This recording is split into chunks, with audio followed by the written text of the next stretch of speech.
executiva, mas tivemos o apoio muito grande de muitas comissões, né, que trabalharam em diversos aspectos da nossa organização. E um grupo especial que está aqui hoje presente, que faz parte do simpósio, são os colegas professores aqui presentes, né, professora Ana Gorosito, professora Cornélia Hector, professor João Segata, Rubem Oliver e Beth Francia. E fizeram parte do nosso conselho científico, que foi formado especialmente para essa 14ª edição. Né? Essa é uma característica da RAM, a cada edição se forma uma nova composição de estrutura, que varia, né? Algumas coisas permanecem, outras não. E a professora Gisele Fonseca, que está aqui, Lucia, nos ajudou bastante nessa composição, nesse contato. Então, assim, a gente chama de um conselho consultivo, que são todos ex-presidentes ou participaram e também participaram de comitês acadêmicos da RAM, de várias edições da RAM. Então, são pessoas muito experientes e conhecedoras do próprio evento, da estrutura do evento, guardam memórias do evento, guardam, né, um pouco esse processo das realizações das várias edições. Então, esse simpósio, ele está focado no, a gente chamou o título, Rumo aos 30 anos da RAM. Então, a primeira edição é de 95, em Tramandaí, no Rio Grande do Sul, e os 30 anos se completarão em 2025, daqui 2 anos, né, na nossa 15ª edição, que vai acontecer em 25. Quer dizer, é um tema que a gente vai trazer para hoje, né? Mas, então a ideia é trazer, né? Eu trouxe aqui um quadro muito rápido, só antes da gente abrir a mesa.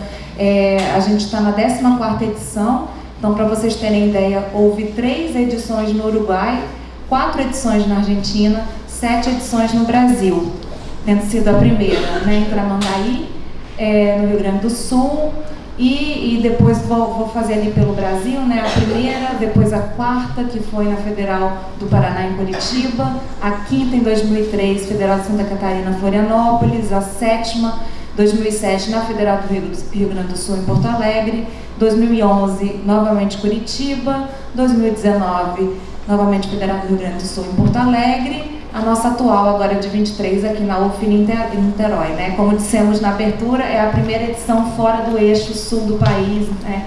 Argentina e Uruguai.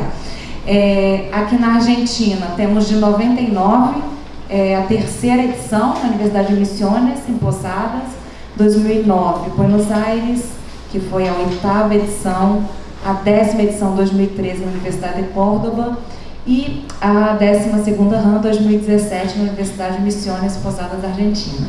No Uruguai, 3 edições, e em 97, que foi a 2ª, 2005, a 6ª RAM, em Montevidéu, e a 11ª em 2015. E aqui a gente reúne algumas das pessoas que presidiram esse evento, né? A Beth Francia presidiu o evento em 2015, o João Segata em 2019, a professora Ana Gorosito em 2017. Então, um pouco essa ideia dos saberes que vão se acumulando, né, ao longo do tempo. A professora Cornélia presidiu a 7ª RAM, né, além de participar sempre das comissões acadêmicas, e o professor Rubem foi presidente de honra da 13ª, que foi em 2019, foi membro de conselho científico na 12ª reunião e na 11ª. Então, assim, acho que todos aqui têm bastante nessa experiência, por isso que a gente agora vai começar com a mesa. E a primeira pessoa que eu vou chamar é a professora Cornélia, né, que vai trazer alguns dados, e depois a gente passa a palavra para o professor Rubem, que é um certo fundador, assim, da ideia, para a gente dar seguimento. Então, muito obrigada. Sim, em seguida, a gente está com esse simpósio que vai refletir sobre memória, e aí, em seguida, às 13 horas, será a assembleia da nossa reunião de antropologia do Mercosul, onde a gente vai discutir e trazer questões para 2025. Né? Então, também esse grupo tem trabalhado em torno disso, né? Que é trazer questões e situações e pautas que a gente possa encaminhar nessa reunião para definir os rumos dos 30 anos. Então, também convido todos vocês a ficarem na sala quando der às 13 horas, a gente dá um intervalinho e a gente continua, porque vai ser um momento importante para essa definição, né, dos rumos. Então, eu passo a palavra à professora Cornélia, que, assim, é um agradecimento enorme, porque além do nosso conselho consultivo, esteve com a gente desde o ano passado como vice-presidente da ABA, nos apoiou na submissão do projeto ao financiamento do CNPq a partir da aba, né, enquanto vice-presidente da aba, e uma pessoa que a gente consultou o tempo inteiro, né, nos fins de semana, enfim, é realmente uma consultora muito importante, uma pessoa que a gente acionou o tempo inteiro nessa organização. Muito se deve à experiência da professora Cornélia. É professora titular aposentada, atualmente docente do programa de pós-graduação em Antropologia Social na Federal do Rio Grande do Sul. E aí, enfim, é um currículo vasto, eu vou passar a palavra para ela e a gente depois vai seguindo. Obrigada. Obrigada a você, Renata, meu aplauso. A você como presidenta dessa 14ª reunião de Antropologia Mercosul, Felipe, Gisele e demais colegas aqui presentes. Então, não tem como começar a minha fala, senão parabenizando vocês e agradecendo imensamente o carinho que vocês receberam. Agradeço também pelas palavras, porque indica, né, que eu já tenho um certo tempo e que eu posso, então, ajudar também vocês na organização. A minha fala é muito curta, só no sentido de provocar justamente a fala dos colegas que vão, na sequência, aqui a primeira reunião em Tramandaí, que foi uma ideia do Rubem. Ele em seguida vai explicar isso para vocês, e desde então o melhor efeito desta iniciativa, que foi a internacionalização da antropologia nesse sentido mais horizontal, né, sul-sul, a partir do qual também um projeto da CAPES de intercâmbio com a Argentina e Uruguai permitiu um grande fluxo de intercâmbio entre Brasil e os nossos colegas aqui do Mercosul. Também aqui nessa foto está presente o presidente da primeira RAM, que foi o professor Sérgio Teixeira, que nos deixou agora há pouco tempo, e foi também o presidente de honra da 17ª edição da RAM. E foi um momento muito bacana. O Rubem certamente vai se referir a isso, no lugar nem tanto, mas foi muito divertido. Pode passar, essa 17ª RAM, da qual então o Sérgio foi presidente de honra, e isso já agora na Federal do Rio Grande do Sul, porque Tramandaí é colônia de férias. Aí, se o Rubem não contar, depois eu pego o microfone de novo para falar de alguns bastidores. Pode passar. Aqui já a 13ª, organizada e presidida pelo colega. Pode passar. E desde o início, com uma grande dedicação, desde Tramandaí, uma grande dedicação às atividades culturais e também à produção audiovisual. Também temos uma foto da memória, e o que indica também da importância de nós juntarmos essas imagens e essas lembranças. A Beth França vai... Estou provocando a Beth França para ela retomar este projeto, né, de um memorial, e também o Jean e a Beth sobre a possibilidade deste material ser acomodado num site. Acho que nossos agradecimentos aqui, e desejar, claro, pode passar, desejar que a comemoração dos 30 anos seja à altura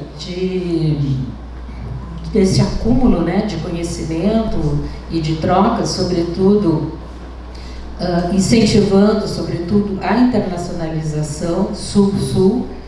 Isso tem sido muito importante, né, porque nós, Niterói não tanto, mas nós em Porto Alegre não deixamos, né, a Roberta Cardoso de Oliveira, de sermos periferia. E temos uma troca com a Argentina, com o Uruguai, com o Chile, com o Paraguai, tem sido imensamente gratificante. Nós fizemos questão de nossos programas de aula termos a presença de nossos colegas de língua hispânica presentes na nossa bibliografia. Para nós não é difícil a leitura, e gostaríamos que a 30ª e com o aniversário, enfim, da RAM, permita enfatizar justamente esse aspecto que foi a gente diz em português, uma sacada do Rubem, que disse: chega de apinha, não vamos mais ser regionais, nós seremos globais. Bom, ele tinha publicado o livro dele sobre globalização, portanto é óbvio que a ideia veio muito fácil, né? Então é isso, obrigada, e provoco aos nossos colegas para retomarem a história da RAM.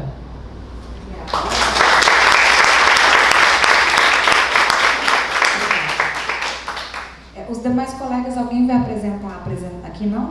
Então vou chamar todos para a mesa. Fica aqui já, Chica. Não quer ficar aqui na mesa para compor, porque os demais não vão mais. Vai, 1, 2, 3, 4. Tem uma cadeirinha ao lado ali, né? Tá bem. Então agora eu chamo o professor Rubem, o professor Jean Segar, o professor Ana Gorosito, por favor, para ficarem na mesa. Que daí a gente pode inclusive acender a luz aqui de novo. Deixa eu me acomodar melhor aqui.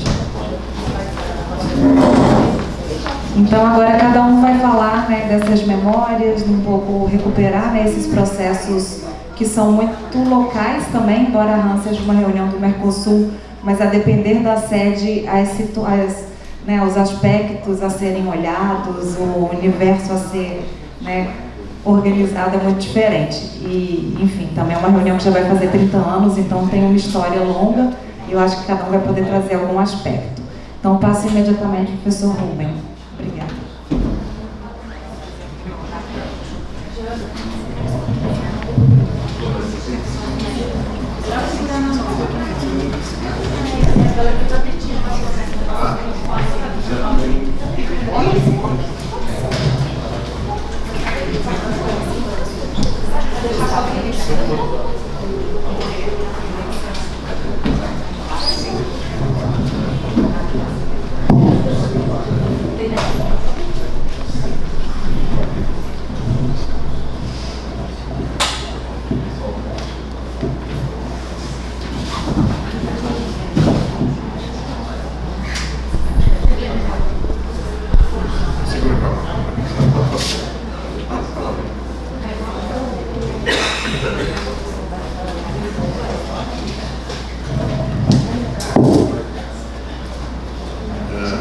Eu queria começar agradecendo aos organizadores dessa RAM,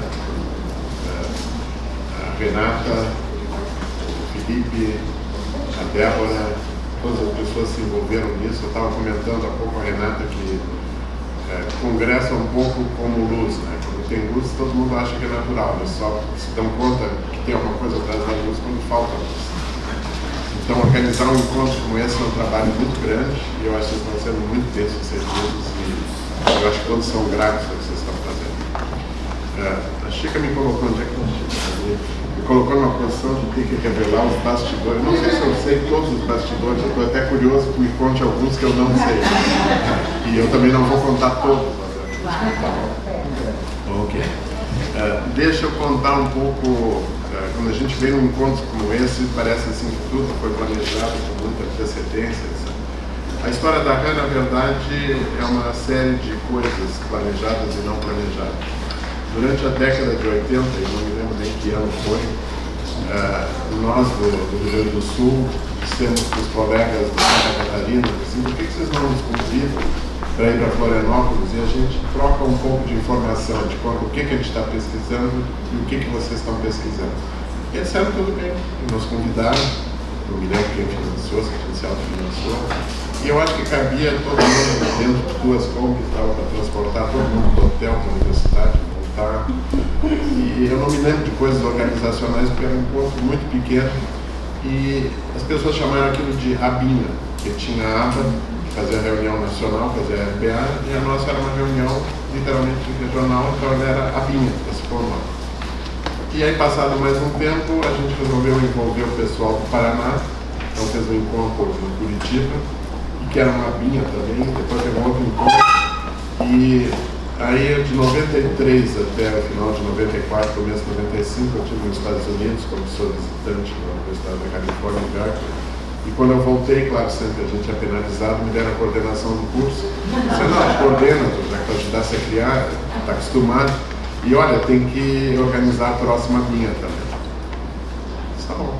E aí, mas me disseram, olha, a última que teve já teve um número grande de pessoas, é a minha, mas já está crescendo. E aí essa era uma época que, bom, eu estava trabalhando sobre globalização, tinha publicado aquele livro, a parte toda, etc. E era bem na época que estava sendo criado o Mercosul. Todo mundo falava Mercosul, ninguém sabia muito bem o que ia ser o Mercosul, mas Mercosul era uma palavra mágica. Mas, bom, já que cresceu, por que a gente não transforma a vinha em reunião de antropologia do Mercosul? Teve gente que gostou, teve muita gente que disse, ah, não, vai tirar o caráter íntimo que teve, e como, agora vai ficar muito grande. Mas já está grande, todo mundo já está grande, então pode ter o nome de Avinha, mas já cresceu muito. Então por que a gente não pensa um pouco nisso? E eu propus que fosse reunião de antropologia do Mercosul. Mas como havia uma certa oposição, eu tive que fazer uma concessão, e a capa, os cartazes eram assim, reunião de antropologia do Merco, entre parênteses, Sul. Porque não estava claro ali, né? Era e não era. Então, como bom político, eu fiz uma concessão, dizendo, não, tudo bem, eu sei da posição de vocês, vamos fazer uma contemporanização. E a gente resolveu fazer em Tramandaí, porque em Tramandaí, eu acho que era setembro, tinha aulas na universidade, e a universidade tinha, que agora não é mais, uma colônia de férias, que era usada só em janeiro e fevereiro, que era grande, e que dava para hospedar os alunos que iam ir. A gente não imaginava que eram tantos. Começou a haver muita inscrição, a gente descobriu que tinha uma colônia de férias também da Brigada Militar, então a gente usou a polícia como uma coisa, ia dizer útil, mas assim, uma coisa além das funções normais deles, e eles concordaram prontamente em ceder. E a gente falou com o prefeito, e o prefeito disse, vocês vêm para cá, isso vai ser ótimo para os hotéis, porque aqui é um lugar de veraneio, na praia, sobre Rio de Janeiro, fevereiro, então nós vamos dar salões para vocês, tudo de graça. E o comércio local ficou contentíssimo, nunca venderam tanta coisa, etc. Então a gente ajudou a desenvolver o PIB, teve esse efeito secundário. E tudo era um pouco assim, eu me lembro que alguém disse, mas se tiver um problema médico, aí nós tínhamos um aluno que era médico, se tiver um problema médico eu faço o resolvo, senão eu encaminho para o hospital. E alguém, se tiver algum problema de segurança, a gente chama a aluna, que era da brigada, aí eu faço contato imediatamente com o comandante da brigada, ele vai destacar alguém, tipo, não, fica de sobreaviso, mas também tinha isso tudo assim muito improvisado. E, para surpresa nossa, vieram umas 400 pessoas, que naquela época era muito grande, e vieram não só da Argentina, do Uruguai, do Paraguai, que a gente convidou, vieram gente do México, etc. E aí a gente precisava de um conferencista principal. E nos ocorreu de convidar o Marco Rogério, pelo nome que ele era, a gente tinha trabalhado em questão de lugares, etc. E a gente descobriu que, como ele era presidente da École de Ciências Sociais, ele tinha uma verba própria para pagar seu transporte. Então a gente convidou, e no convite a gente colocou que Tramandaí é de une ville sur la mer. Uma maneira de seduzir o homem. Ele prontamente veio, e no que ele chegou em Tramandaí, ele disse para mim, o Ben U é la mer. Não, porque depois, não. E eu levei ele na merda, ventava para tudo que é lado, etc. E eu acho que ele estava dizendo que a Tramandaí tinha vindo ser lá merda. Mas ele foi ótimo, se encaixou muito bem, deu palestra. Quando o reitor ficou sabendo que o Marco Rogério veio, o reitor era um cientista político, estava na França, aí ele veio para a abertura. Então teve uma divulgação maior aí. E foi uma coisa muito interessante, e atrás disso tinha, assim, embora parecesse muito improvisado, tinha obviamente uma organização, mas tinha uma ideia que tinha a ver com a questão de centro e periferia. E o pessoal que não é de capitais tem muito. Eu me lembro assim, quando a gente abriu o nosso mestrado, várias pessoas disseram, que ótimo, vocês vão abrir um mestrado, então vocês vão estudar coisas regionais. Eu acho que não.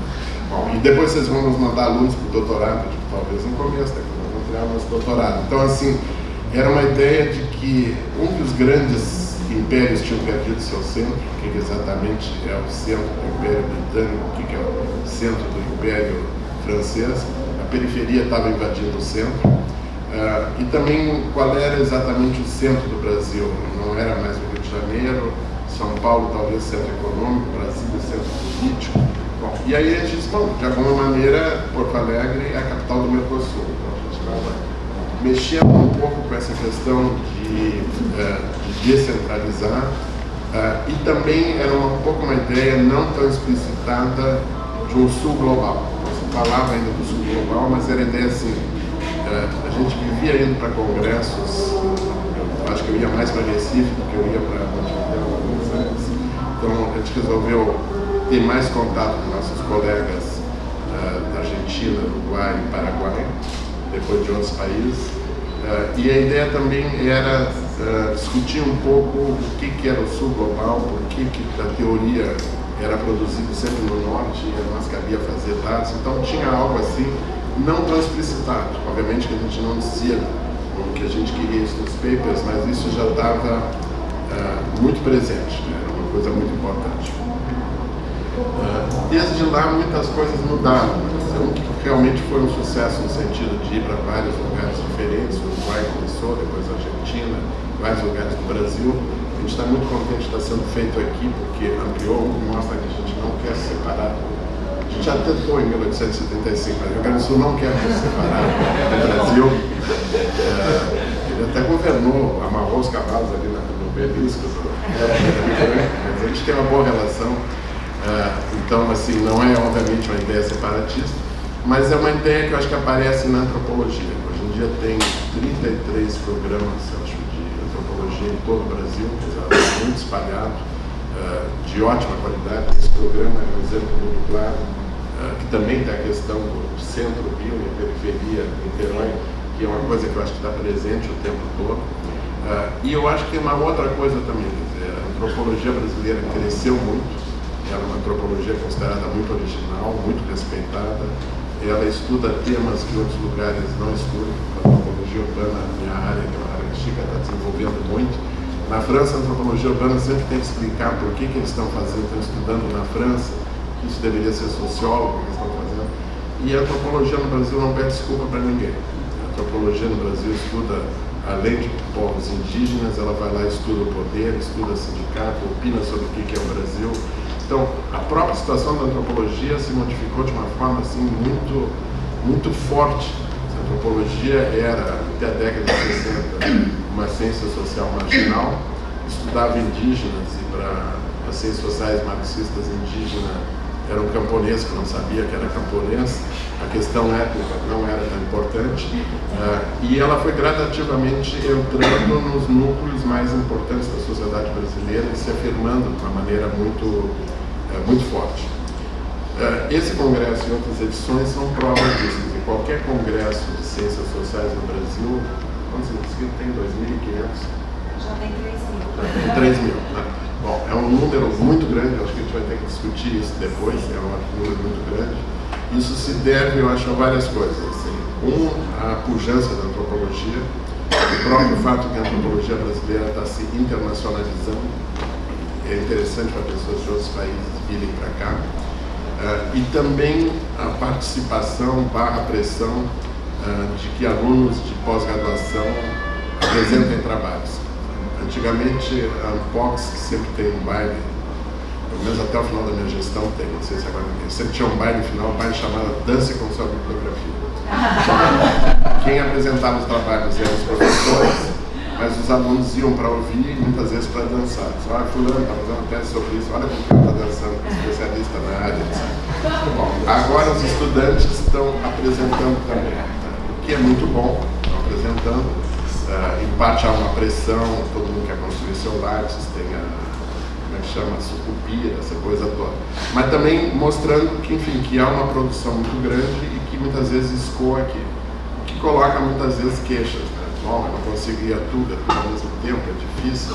Eu vejo uma pessoa sempre dizendo, que bom te ver, depois a gente se fala, a gente nunca se fala depois de novo. Mas eu acho que ele indica um pouco isso, indica a riqueza. E, de novo, eu acho que como tudo que é coisa, um pouco aquela história do Bourdieu da ilusão biográfica, né? A gente planeja e não planeja. estava dizendo que foi por acaso, mas também não era tão por acaso. Por acaso alguém teve a ideia de fazer um encontro que cabia todo mundo dentro do Ascom, depois a gente ampliou. Por acaso tinha a Mercosul, mas não era tão por acaso, porque a gente já sabia a posição que estava e tinha uma ideia de ampliar um pouco os horizontes da antropologia. E eu acho que esse encontro está alcançando isso plenamente. Acho que ele está sendo muito bom e deve não só o pessoal daqui, como os nossos organizadores que estão aqui, que já organizaram. Todos eles merecem uma medalha pelo trabalho que está organizado. E também eu acho que é um momento de congraçamento. Então eu estou muito contente, eu vou ficar aqui porque ela é muito delicada, mas ela me lança olhares dizendo que o tempo está terminando. Eu sou disciplinado, eu vou ficar por aqui. Obrigada.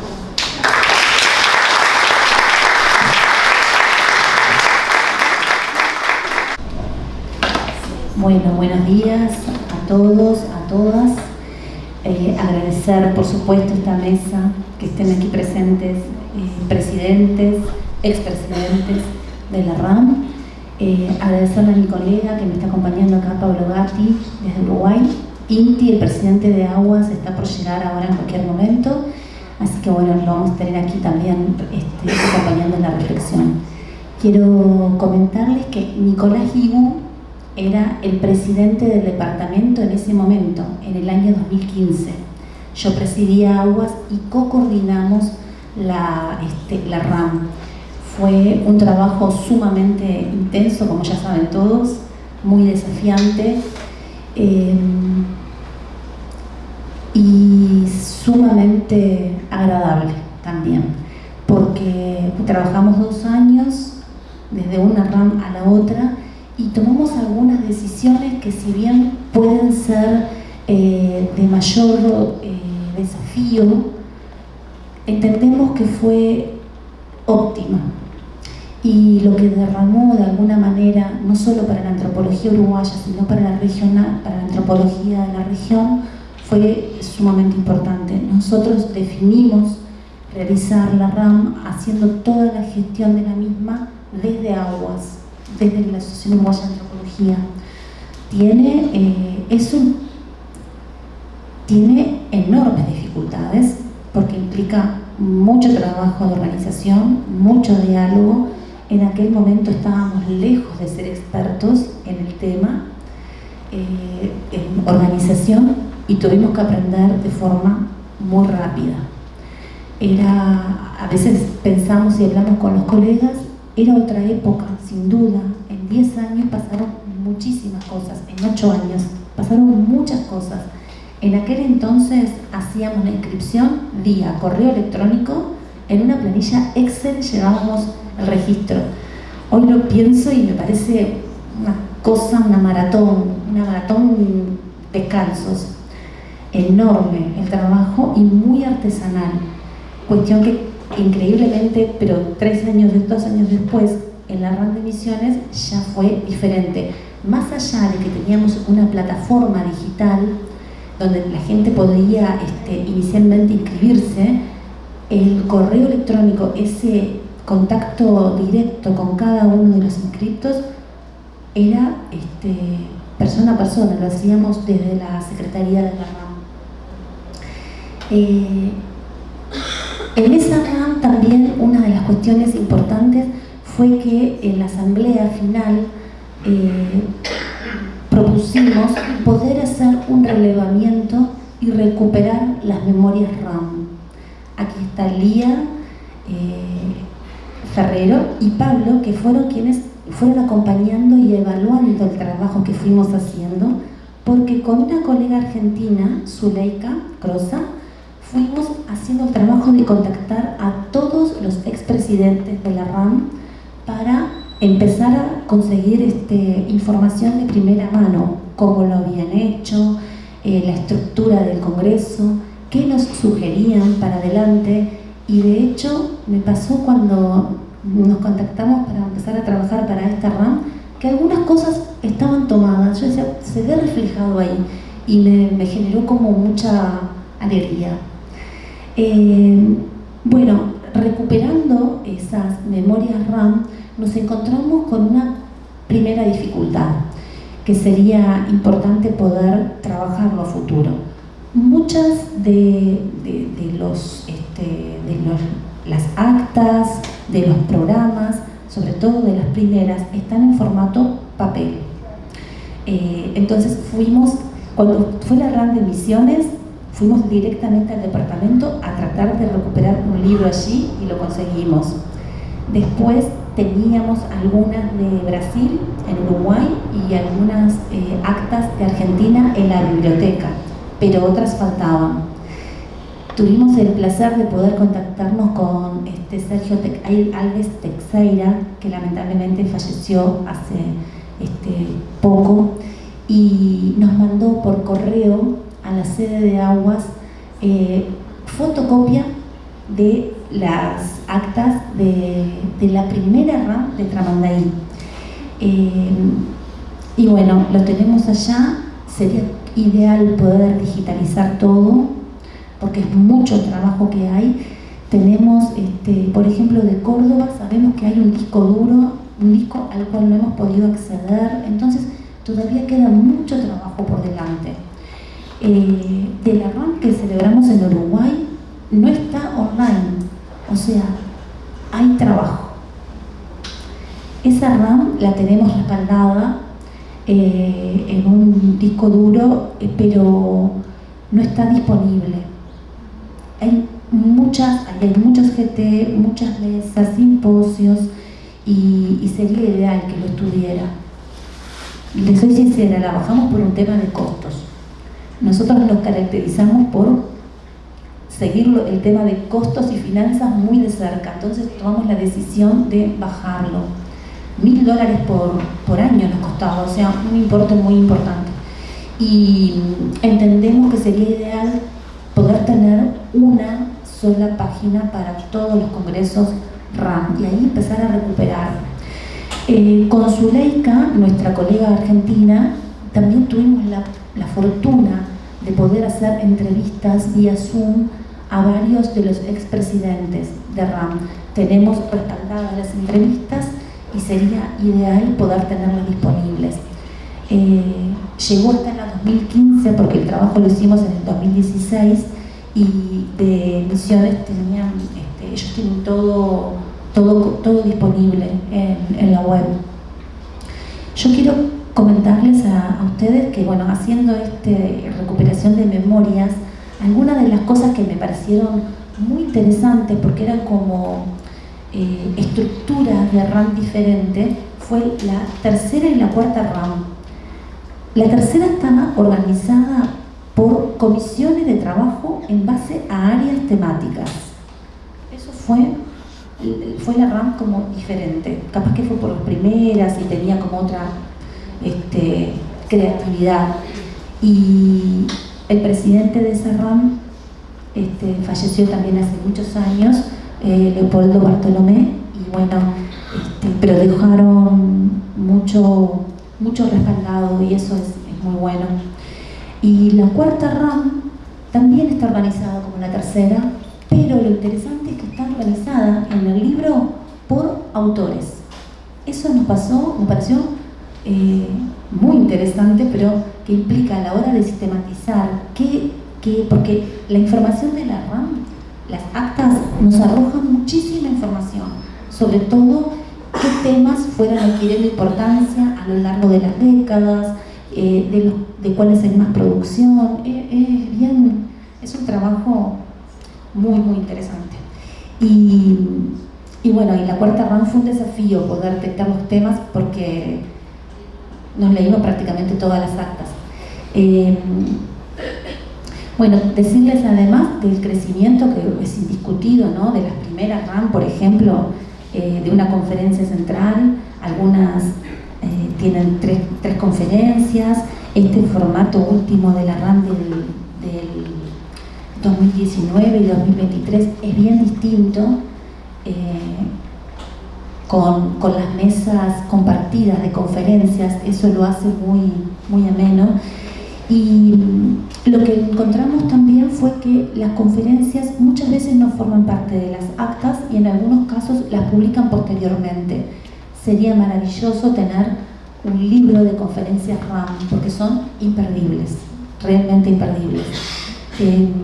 Leyéndolas hemos encontrado, bueno, mucha y excelente producción.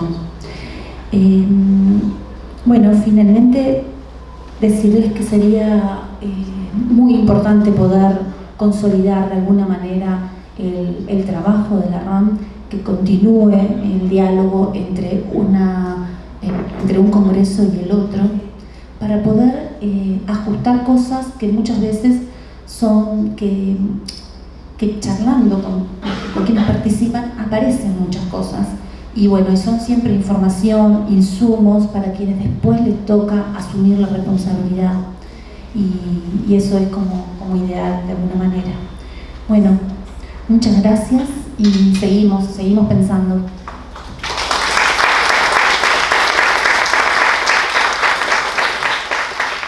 Muito obrigada, Beth. Só uma informação sobre as atas. O nosso colega Felipe Berocan fez esse trabalho de digitalizar todas elas. O Felipe conseguiu.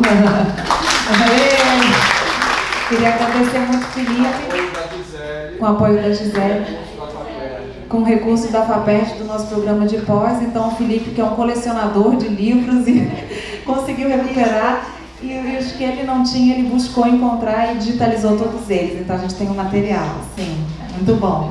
Mas isso é importante que você acabou de falar, é um acúmulo que o encontro foi muito produtivo para a gente, né? Essa memória que vocês trazem, experiência, e eu acho muito importante ter continuidade, porque faz toda a diferença. Passo então para a professora Ana Gorosito, agradecendo muito a presença, a professora da Universidade Nacional do Nordeste, Argentina, não? Sim? Misiones, sim. E presidiu a RAM de 2017. Então a gente agora vai, a Beth foi para 2015, a professora Ana 2017. Obrigada. Buen día. Quiero felicitar a los organizadores y organizadoras por el extraordinario trabajo. Estamos pasándolo todo muy bien.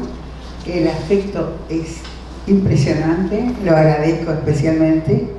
Pero además la variedad de la oferta bien organizada y para todos los gustos en la antropología, como dijo Rubén, cada vez más compleja, ¿no? Cada vez con descubrimiento de nuevos temas. Y de eso también quiero hablar en las pocas cosas que anoté para decir acá.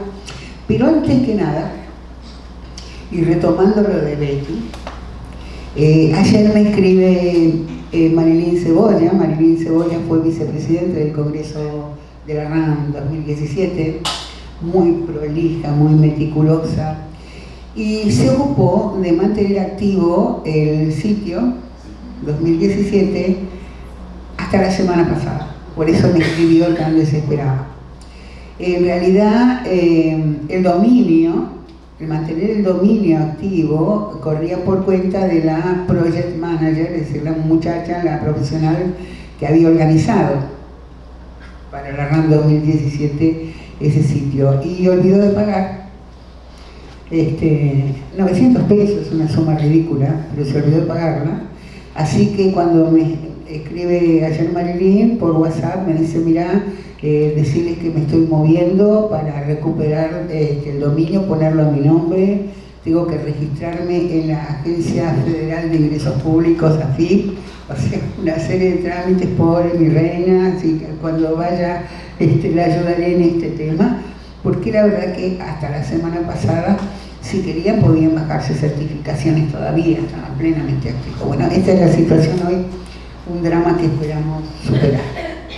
Dicho esto, que es una especie de mensaje parroquial, vamos a la cuestión, tal como la veo yo, y obviamente me remonto a Tramandaí. 1995, yo era joven, flaca y bien dispuesta, y recuerdo especialmente Tramandaí, querido Rubén, ya te lo dije. No sabía que éramos 400, imagínense ustedes que en el 2017 eran 2 1.500 personas pugnando por participar de la RAM 2017, vean, de 400. Efectivamente, Tramandaí era un lugar bastante desolado, hay que decirlo, excepcionalmente ventoso, nos tocaron unos días muy grises, pero el grupo de trabajo en el que yo participaba, que tenía que ver con guaraní, la temática de interés muy intenso en aquella época, recuerdo justamente cuando terminamos todos de presentar nuestras ponencias, nos reunimos al aire libre, medio protegidos del viento, en una mesa larga de tablones, donde empezamos a discutir y reflexionar e intercambiar experiencias sobre nuestras cosas, ya no en un ambiente de exposición de congreso, en un ambiente de intercambio. Y en ese ambiente de intercambio había dos personas que quiero recordar acá, porque ya no está. Bartolomé Elia, con toda la humildad con la que habitualmente estaba ahí, que él comenzaba a trabajar en aquello que por entonces se llamaba espiritualidad guaraní, el tema del buyarecó, del buen vivir al estilo guaraní, del tecoponá, y en eso estaba él, y con Ibai Garlet, tan lamentado, con el que recuerdo especialmente que nos comentábamos asombrados el diferente tratamiento que se hacía de los petinguá, de las pipas, de los cachimbos ceremoniales, en el caso de las aldeas que él estaba frecuentando y las que yo estaba frecuentando. Distintas modalidades de resolver la cuestión de un asunto muy central para la cultura guaranítica, hacerlo público a los no indígenas o reservarlo a un nivel de ultra secreto como era el que él estaba realizando. Fíjense, situaciones contemporáneas tan disímiles que nos llamaban la atención. Quiero decir, con esto yo quiero componerles para ustedes, a ver si es posible, lo que fue para mí la RAM como experiencia Tramandaí. O, le decía hoy a Rubén, ambiente Tramandaí. Yo quisiera para la RAM, recuperar algo de ese ambiente Tramandaí y de esa experiencia Tramandaí. Y ya ven, la tengo muy marcada en memoria, recuerdo las personas, los temas, el afecto, la hondura de aquello que nos planteábamos, con disponibilidad de tiempo, nadie nos corría, porque éramos pocos. ¿Qué pasó con el tiempo? Y voy a ir rápido porque no quiero que me corte Renata. ¿Qué pasó? La siguiente RAM, a las que además seguí yendo, en mi caso obviamente el tema guaranítico continuó, ahí está Felipe, que fuimos parceros también en algún momento en Porto Alegre, si no recuerdo mal, ¿cierto? O con Arno Bosque en otras circunstancias, que creo que fue Curitiba, Celeste Chicarón, es decir, que se fueron organizando a partir de ahí. Grupos más o menos estables, con una vitalidad que se proyectaba fuera de la RAM. Es decir, en proyectos de investigación, transnacionales comunes, invitaciones a cátedras, intercambio de alumnos. La RAM vendría a ser algo así como el almácigo, donde se formaban grupos que después tenían sus propias dinámicas externas. Pero también ocurrió que con el correr del tiempo se fueron incorporando temas nuevos. Por ejemplo, yo creo que esta RAM 2023 es todo un ejemplo de la aparición notable de temas nuevos relacionados a la reflexividad de la academia pensándose a sí misma, pensándose, por ejemplo, en términos de género, y un tema que me pareció genial, que es el de la violencia de género al interior del académico, absolutamente novedoso. Aparecen temas nuevos, y esto quiere decir más participaciones. Y después va a pasar un tercer elemento que, graciosamente, quizá no corresponda ser gracioso en este caso, que es similar al de la cariosíntesis, ¿se acuerdan de la célula y la división de la célula? Muchos grupos comenzaron a tener divergencias internas. Y esto comenzó a mostrarse con mucha claridad en los RAM ya del siglo XXI, los experimentamos duramente en el 2017, es decir, de investigadores e investigadoras que habitualmente venían juntos en YTs anteriores, pero ahora se negaban absolutamente a unirse en una única presentación de YT. Y es más, respondían indignados a nuestro pedido de que por favor, a efectos de una economía de espacios, se unieran. Es decir, ingresó de alguna manera, si ustedes quieren, la cultura de la cancelación entre grupos de investigadores, ¿no? Generando con esto conflictos que recibe y no siempre puede responder amigablemente la organización de la RAM, porque se han generado fuera de la RAM. Así que ya ven ustedes, ya tenemos tres grandes componentes, los grupos que se autoadministran y gestionan a lo largo del tiempo, los que van a formar temas nuevos, los que aparecen por la cuestión de la decisión, y me falta un tema que acá ya fue mencionado por Rubén: la aparición de una cantidad de ofertas de participación, sobre todo en YT.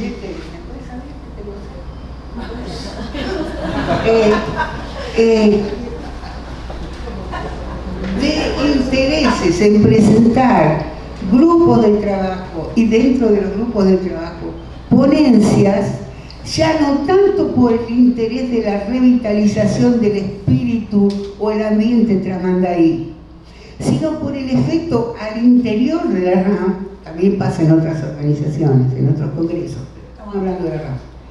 Al interior de la RAM, de algo que está ocurriendo fuera de la RAM, que está ocurriendo en la academia y que estamos todos naturalizando como que fuera no normal, y que es la autoexplotación a la que nos someten, a nosotros no porque estamos jubilados, estamos fuera de eso, a la que nos autosometemos, esa autoexplotación de una evaluación que pasa por saber cuántos certificados anualmente hemos conseguido,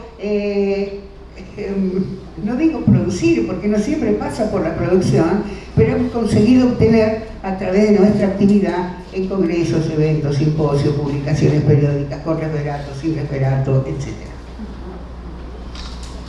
Admitamos que esto significa un desmedro tremendo de la calidad de nuestras producciones en función de una cantidad a la que nos sometemos muchas veces amigablemente y que no es sino haber transferido al interior de nuestra actividad reflexiva, productiva, creativa, de un sistema de autoexploración, como si fuéramos trabajadores a destajo.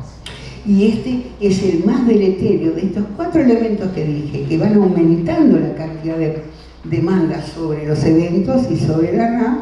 Este es el más deleterio de todos los efectos, porque ha sucedido, y hoy pregunté a ver si se estaba produciendo también acá, y se está produciendo, de muchas colegas que presentan ponencias, pero que no vienen al YT a defenderlas, porque todo lo que les interesa es que haya sido aprobada y por lo tanto pueden obtener el certificado. Y ahí voló para siempre, gente, el ambiente tramandaí.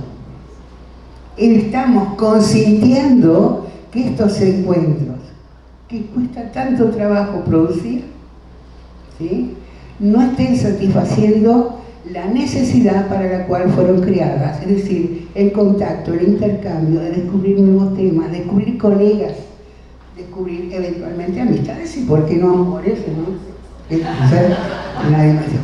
Entonces, gente, no es, yo diría, la crisis de no saber todavía cuál va a ser la sede 2025 hacia los 30 años de la RAM, tiene que ver con estas cosas que estoy mencionando. Y quiero decirles algo más.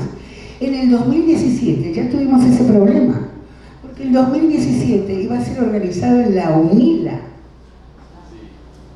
Y la UNILA, faltando un año, un poquito más de un año, decidió que no iba a poder hacer frente a la organización. Así que cae en mi oficina, que en ese momento estaba jubilada pero activa, Diana Arellano me dice: profe, ¿y si lo hacemos en Misiones?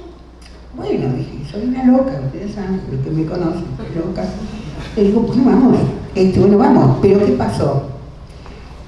La gente, los colegas que habían participado en la organización de la RAM 99, Renata, y luego en congresos posteriores de antropología social en Posadas, dijeron, de ninguna manera, porque no queremos asumir, aquí está entendiendo, querido colega uruguayo, no queremos asumir la masa brutal del trabajo que significa y muchas veces la amargura de tener que pelearnos con colegas que no están entendiendo la dimensión del evento y que exigen cosas, y Marilyn Cebolla me manda un listado, por pudor no lo voy a abrir, de la cantidad de fraudes que muchos colegas cometieron contra la organización en el momento del registro del no pago. Convengamos que también el presentar una ponencia y no defenderla y llevarse un certificado es de alguna manera también un fraude intelectual. Entonces, en ese contexto, y ya para ir cerrando, no te voy a comprometer, pero ayer medio se lo estuve planteando. Yo creo que es hora de que si hay un consejo permanente, ese consejo permanente asuma ya, a la vista de estas deformidades, la dura tarea de decir, si las RAM se producen bianualmente, en 3 jornadas y media, es decir, en un tiempo finito, y en general dispone de espacios también finitos para su celebración. El caso de Niterói es privilegiado, es todo un campus, pero vamos a ver, no es lo mismo en el caso de Montevideo, mucho menos Posada, mucho Rosario, Buenos Aires. Entonces, tiempo finito, espacio finito, lo que de ninguna manera puede ser infinita es la propuesta de mesas redondas, conferencias, y al interior de cada la cantidad de ponencias que deben ser aceptadas. Este problema yo no se lo derivaría a la universidad organizadora, bastante ya tiene con la organización, pero es calidad de ese consejo permanente. Fíjense, ayer hablaba con una colega, me decía que en su YT tiene 40 presentaciones. Vean bien, es imposible que haya 40 investigadores que han llegado, vamos a ser permisivos, y decir, llegaron con un trabajo legítimo, de mucha envergadura, lo quiere presentar, pero le dicen tenés 10 minutos, y luego el comentarista también está acotado por el tiempo, y luego no hay debate, 5 minutos de debate, y pasa sin pena ni gloria el trabajo que ha llevado 2 años hasta que se produjo la RAM y lo pudo presentar. Es terrible lo que estamos consintiendo que nos pase, gente. Es necesario comenzar a establecer algunas reglas de orden. Esto que estoy diciendo posiblemente valga para muchos otros encuentros, pero vamos a ocuparnos de nuestra querida RAM y siempre procurando preservar aquel espíritu gozoso, productivo, que significó el espíritu o el ambiente Tramandaí en sus orígenes. Muchas gracias.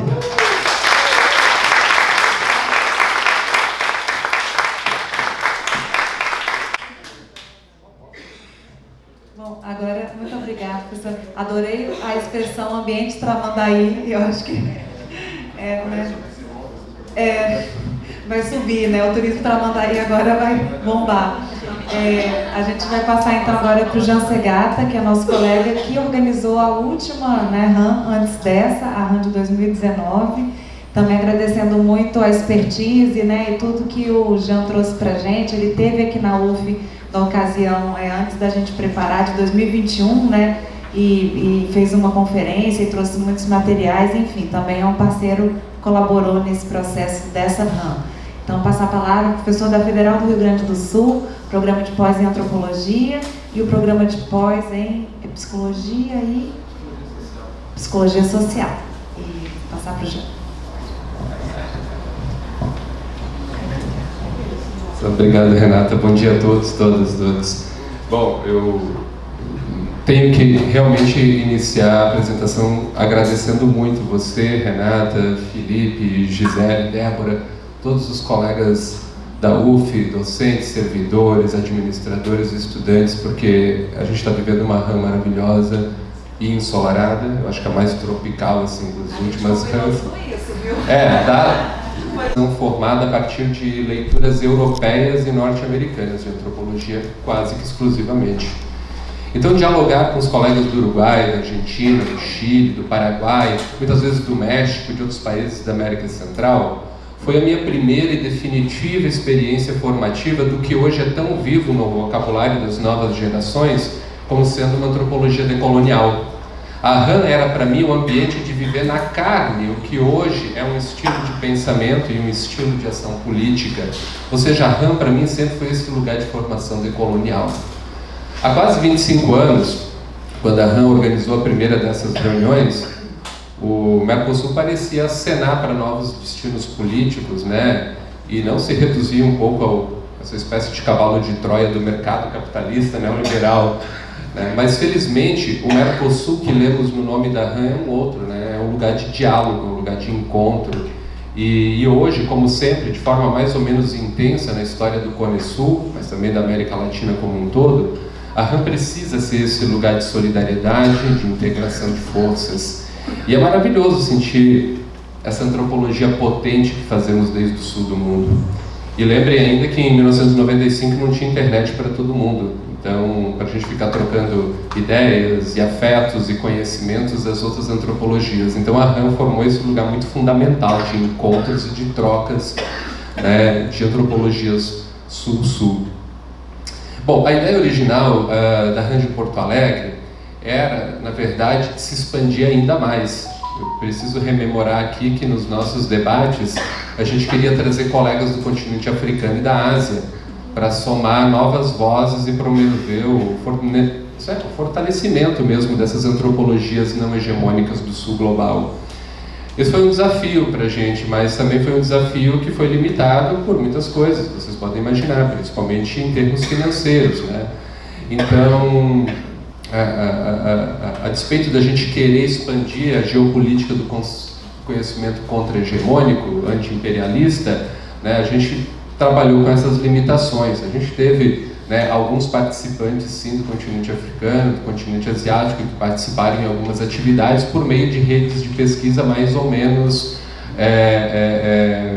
que acontecem mais organicamente a partir dos colegas, mas em termos gerais de organização isso ficou bastante impraticável.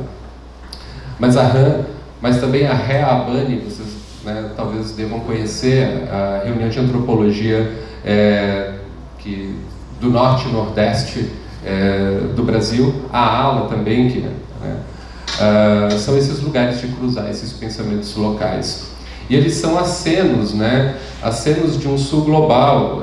Eu digo, né, de quanto a teoria antropológica se transformou nesses últimos 40 anos e quanto que eventos como esse, né, e associações como essa, né, latino-americanas, diversas associações nacionais que nós temos, né, que se encontram em eventos como a RAM, tiveram também esse papel fundamental de exaltar o pensamento nativo, autóctone, originário, né, cada vez mais locais de conexões entre esses pensamentos, essas ontologias, né, lugares de conexão também com África, com Ásia, mas não só pensando geograficamente, com todo mundo que pensa não hegemonicamente a antropologia, né? Então, o nosso desafio, tanto na RAM de Porto Alegre, mas também como sempre foi desde a sua concepção, com o professor Rubem e todos os colegas da antropologia do início dos anos 90, foi o de exaltar cada vez mais essa representatividade, né? A valorização e ampliação de horizontes políticos e horizontes intelectuais nesses eixos sul-sul. Bom, eu também não queria, depois desses relatos inspiradores todos, trazer testemunhas de dificuldade, né? Mas acho que é importante fazer referência a isso, justamente por algo que já foi bastante dito hoje aqui, que eu acho que é importante que todo mundo tome ciência do quanto que é importante haver realmente um esforço coletivo para que reuniões como essas aconteçam, né? Eu vou destacar só 4 coisas que são realmente muito desafiadoras para quem assume esses trabalhos. O primeiro é da expertise, porque nós somos acadêmicos, então a gente não tem experiência em contabilidade, em planejamento de custos, planejamento de espaços, né, nas burocracias diversas. Fazer um evento como esse precisa, no mínimo, né, uma dúzia de licenças do Estado, do município, da universidade, contratos com bombeiro, com polícia, com assistência médica, planejamentos de rotas de fuga, emergência, sabe? O que pode e o que não pode fazer no fogo. A gente queria fazer uma fogueira simbólica em Porto Alegre, os bombeiros proibiram, segurança, sabe? Todas essas coisas que às vezes as pessoas perguntam, mas que careta que vocês são? Não, a gente é obrigado a atender as regras, né? Bom, a viabilidade, porque os financiamentos têm sido cada vez mais difíceis. Eu preciso lembrar que, muito infelizmente, a RAN de Porto Alegre, muito infelizmente, mas também é muito orgulho dizer assim, a RAN de Porto Alegre foi paga por todos nós, porque a gente não teve financiamento. Foi o primeiro ano do governo Bolsonaro, a gente não teve editais de financiamento. O financiamento foi o financiamento de inscrições.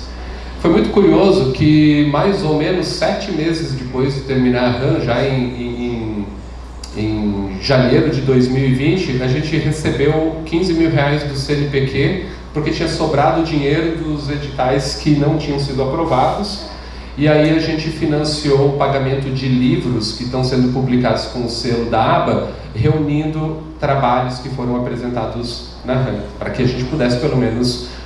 Então, a gente pagou um serviço gráfico para que ele editorasse esses livros, né? Tem 2 que vão sair ainda nesse semestre, que a pandemia atrapalhou também o processo editorial, né? Mas o que a gente teve de viabilidade foi realmente esse trabalho que é de todo mundo, de pagar a sua inscrição, de lá a gente sabe que é caro, a gente sabe que envolve, mas a gente sabe também que envolve custos para isso acontecer.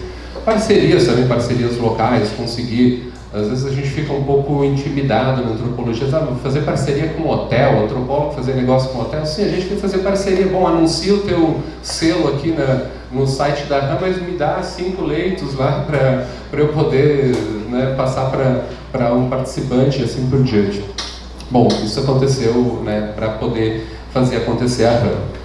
Infraestrutura também é uma coisa que as pessoas às vezes não têm dimensão do quanto que isso é trabalhoso, conseguir espaço físico para que uma atividade aconteça, né?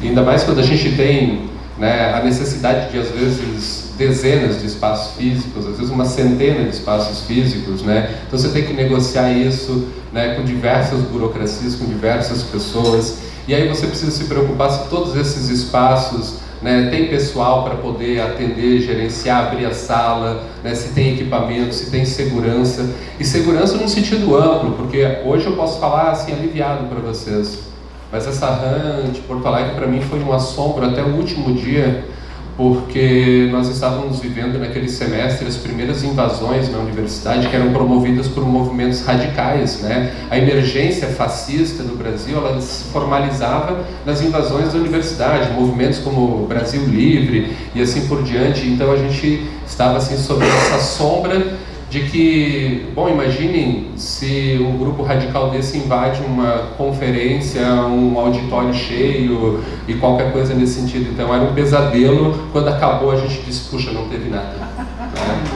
Mas e depois essas invasões continuaram acontecendo nas nossas aulas remotas, nas nossas atividades, vem, destrói as lives, destrói as aulas, né? E ainda é uma realidade, infelizmente.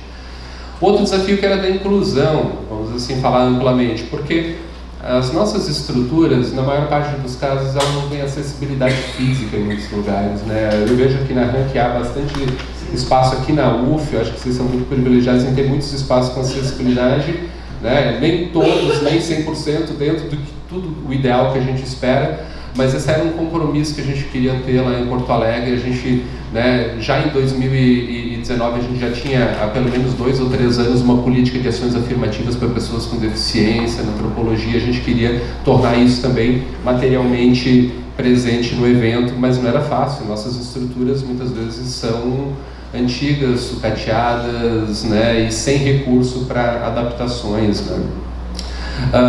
Mas também outras acessibilidades, né? A gente isentou, somando os 2 eventos, quase 600 inscrições de estudantes de baixa renda, de estudantes com ingresso de ações afirmativas, indígenas, autodeclarados pretos e pardos, e assim por diante, né? Bom, a construção coletiva também, em termos de inclusão, foi muito importante, né? Eu fico muito feliz assim, de ter me encontrado com o Ana, de ter me encontrado com o Beth, outros colegas da Argentina. Eu fui para a Argentina em março no março anterior à RAM, para a gente discutir coletivamente quem seriam os palestrantes principais da RAM de Porto Alegre, quem seriam os nomes que seriam representativos para os países que estavam fazendo parte. Então foi uma decisão coletiva também pensar o desenho intelectual do evento, né? Então, mas, enfim, né, e outros investimentos. Eu vi que a RAM aqui também investiu em fazer as bolsas, né, com um grupo de refugiados. A gente também, né, pegou, né? Eu lembro da bolsa de vocês. A nossa bolsa também. Nós começamos a fazer orçamento e custava tudo caríssimo. Eu disse, poxa, a gente vai pagar uma grana dessa para uma corporação, então vamos numa ONG e, bom, a gente acabou pagando o dobro, tá? Mas com muita felicidade, porque assim, a gente sabia onde é que essa grana estava indo. Então, ajudar um coletivo, né, que foi o coletivo Morro da Cruz, na época, né, que fez essas bolsas. E para fazer as bolsas, essas mulheres não sabiam costurar bolsas, então teve oficinas de costura, teve oficinas de recuperar jeans que era jogado no lixo, então teve também toda uma questão ambiental. Jeans é talvez uma das nossas roupas a mais poluente de todas, né? Ela une plantation com química depois, né, para preparar e assim por diante. Então, né, eu acho que a RAM, ela foi crescendo, mas ela também foi expandindo as suas ações políticas. O Rubem falava de ter aumentado o PIB, né, de Tramandaí, mas eu acho que a gente também aumentou muito mais este impacto em termos, né, de produção social, assim. Bom, no nosso horizonte, já há alguns anos, mas também um pouco atrapalhado pela pandemia, já está o mencionado criação do site permanente da RAM. A URGS também já se disponibilizou a manter ele fixamente, né, com as memórias do evento, com as homenagens, né, pessoas queridas que constituíram esse evento, todo mundo, né, mas o já mencionado professor Sérgio Teixeira foi o primeiro presidente, nos deixou entre a última RAM e essa, né, fotos, entrevistas, muito material que a gente tem, né, e que, na nossa perspectiva, poderia ser o site que abriga os próximos eventos. Porque, assim, tecnicamente falando muito rápido, uma coisa é um sistema de inscrições, isso a gente pode colocar em qualquer site. Outra coisa é ter um site fixo, né? Então a gente muda o sistema de inscrições de cada um deles, que é esse que acolhe os trabalhos e o sistema de pagamento e tal. A gente coloca ali, mas o site da RAM é o site da RAM, onde a gente tem assim, realmente um banco de dados, né, do que tem sido. Mas eu também preciso falar de uma outra coisa muito rapidamente, se me permite. Assim, como atual coordenador lá do programa de pós-graduação em antropologia, eu preciso dizer para vocês que rumo aos 30 anos em 2025 também passa pelo rumo aos 50 anos do programa, que é em 2024. Ano que vem a gente vai fazer 50 anos de programa de pós-graduação. E eu me sinto muito honrado, inclusive, de dizer que um programa que foi fundado em 1974, né, conta com o mesmo idealizador e fundador nessa mesa, que é o professor Rubem. Então, assim, são 50 anos de antropologia também na URGS, com um dos nossos idealizadores e fundadores, né, 50 anos de docência lá, 50 anos de dedicação lá, 50 anos de formação. Então, Eu era adolescente. sim, ele tinha 8 anos. Só para saberem, né, precisamente. E eu preciso dizer para vocês uma coisa em relação, acho que já foi muito mencionado hoje aqui. Muito curiosamente, em 2017, o sistema que avalia a pós-graduação no país, que é composto basicamente pelos nossos próprios pares dentro da CAPES, caracterizou a antropologia da URGS como um programa que faz internacionalização regional, numa explícita diminuição da importância da nossa relação com os países do Cone Sul, né, em relação a pensar na internacionalização Europa e América do Norte. Isso nos valeu naquela época sairmos da nota 7, que é a máxima no Brasil, para 6, que hoje a gente retornou para 7 com muita justiça, né?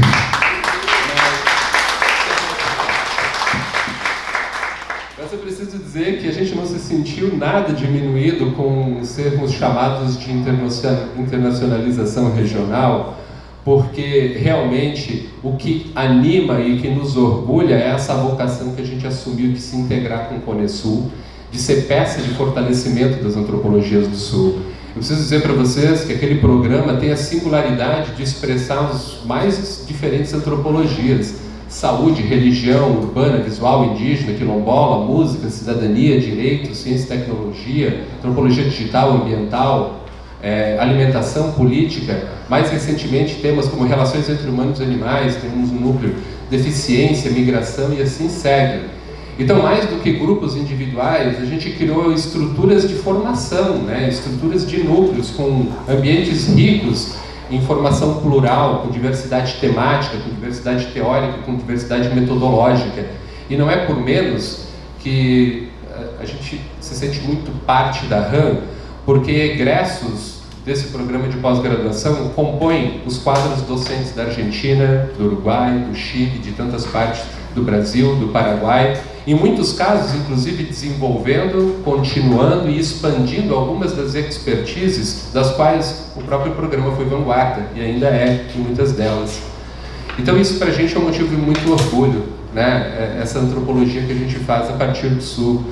Eu até brinco que na abertura dessa RAM, na terça-feira, o professor Felipe disse que estava feliz porque até que enfim a RAM saiu do Sul do Brasil. Eu também fico feliz, mas pela direção inversa. Eu vou dizer que até que enfim o Sudeste também é Sul. Porque essa não é uma questão de física, mas é uma questão de pensamento, porque não importam as nossas distâncias geográficas. O que a gente tem que manter unido é o pensamento contra-hegemônico que a RAM sempre nutriu. Que o Brasil todo seja sempre Sul, que todos nós sejamos sempre Sul. Então eu faço votos que sigamos fortalecidos rumo aos 50 anos do PPGAS, rumo aos 30 anos da RAM, e que esses marcos sejam revigorantes e renovadores de energias para que as nossas gerações comemorem a duplicação desses anos de experiência coletiva de fazer antropologias desde o Sul. É isso.